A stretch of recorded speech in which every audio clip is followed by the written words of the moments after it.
Hey guys, it's Poppy Rain here. Please excuse my messy hair. I just got out of the shower. But I figured I was feeling a little better. So I'd try and make another video for you guys. So today we're going to be doing another poetry reading. We're going to be doing Falling Up by Shel Silverstein.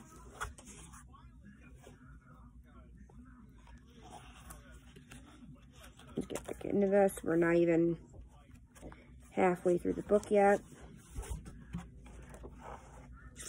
Right, here's the illustrations for this.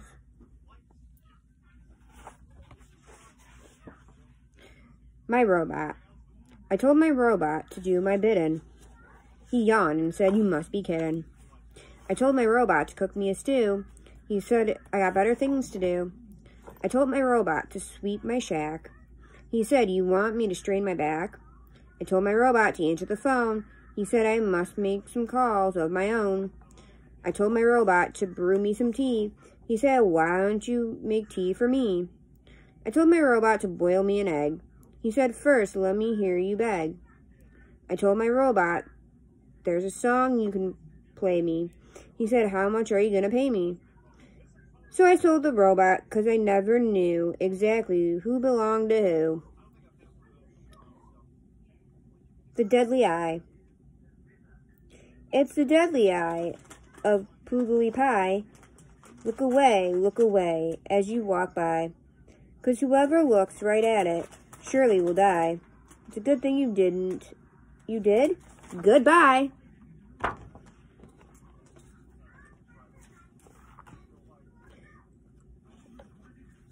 So here's this one. The Voice. There's a voice inside of you that whispers all day long. I feel that this is just right for me. I know that this is wrong. No teacher, preacher, or parent, friend, or wise man can decide what's right for you. Just listen to the voice that speaks inside. Mary Lou Ride. The swing swang, the rope snapped, the seat sailed, and she flew. Her heart sang, her shirt flapped, her coat tailed, her hair blew. The bells rang, the crowd clapped, her mom wailed and wept too. Then crash bang into her lap, by airmail came Mary Lou.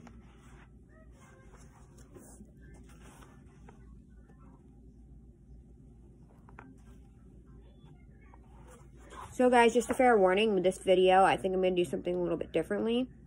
And I'm going to do this is going to be a compilation video. I'm going to read from all the different books. A couple poems here and there. Just so that you guys can get a little bit mix of everything. In case you're not one to like any one certain type of poem.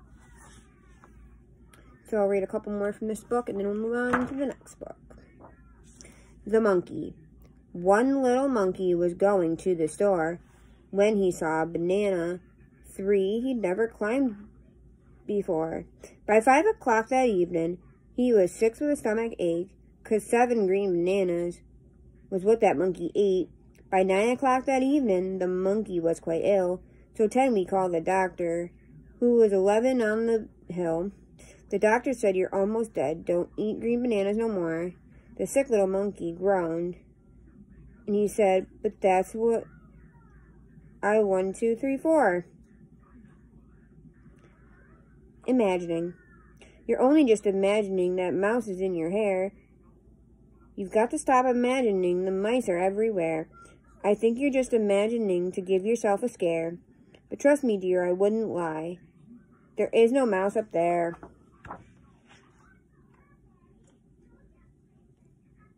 Okay, I think we're going to move on to the next one, my friends.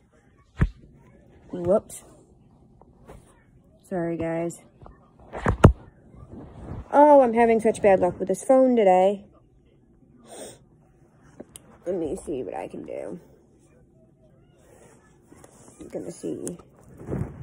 Put this one under here. I can prop you guys up.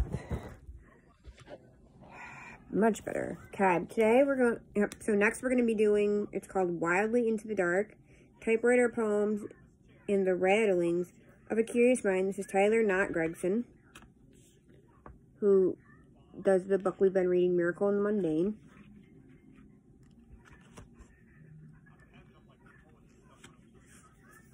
Introduction. We are back here where we started. We are back here again to simplify and expound upon, to reduce down to what matters most. When I was asked to jump into the strange pool of publishing for the third time, I knew what I wanted this book to be. I knew what I wanted to feel when I picked up the book that would be created. I wanted to simplify the format while showing the changes that I have undergone since Chasers of the Light was introduced to this crazy world. I wanted to show the way my writing, too, had changed. I have always been rubbish at reading my own writing, as knowing what value, if any, the poetry, photography, or captions held. I still do not know. And so in choosing the content for this book, I trusted my gut, and I went with what felt trusted to me of who I am today. We live in a society that puts perfection on a pedestal. There is pressure out everywhere to look a certain way, like certain things, and spend our time filling tiny squares on social media with the reflections and representations of what perfection in our lives. We are told to strive to share snapshots of some curated life, frozen moments that forget to tell the bigger story. The truth I have known longer than I haven't. It is that we are not always surrounded by light and light alone. There is darkness, and there are dark days. There are storms, as often as there is sun. Perhaps for me, art and the creation of it has been reduced over the years to the pursuit of accurately and honestly reflecting both sides of that reality, the shine of noon and the pitch of midnight. We are back here where we started, and I am still and will forever be a chaser of the light. This will not change. It cannot. This book, this third dip in the pool, shares the same heartbeat as the first, only stronger. We are back here again, and now I know that sometimes, in order to chase the light, we must start running, leading our laughter to the echoes wildly into the dark. So these poems are not titled, so I'm just going to number them so you guys know where one poem ends and where one poem starts. Poem number 1. I was born to see it, all of it, and I cannot fathom an existence in which I do not cross the borders and wander into the waiting hands of many different worlds. I was born to be held by strangers' arms under strangers' rooftops. In far a time, I was made to be sung to sleep by foreign voices, singing foreign lullabies. Will the stars look the same? Will they shine brighter? Will I? Bring me to the far off. The sun-soaked, our storm-scented. Bring me to the dark clouds over emerald hills. This moss and the rock, the sky blue, then mostly white. Bring me to them, and with me joy. Story of America in pictures. Okay.